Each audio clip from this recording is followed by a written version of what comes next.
Ningú no esperava que una mà femenina fora capaç d'arribar a expressar tal grau de violència d'una manera tan veraç, amb una traça tan delicada. Tanmateix, ningú no havia gosat representar d'una manera tan explícita l'agressió d'una dona sobre un home.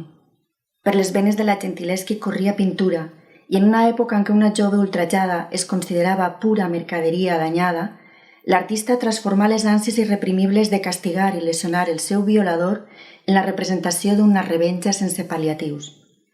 Artemisia dissolgué la ràbia continguda en l'essència de Trementina i s'encomanà a les tenebres caravagesques, cercant-hi la curació d'una ferida oberta i profunda.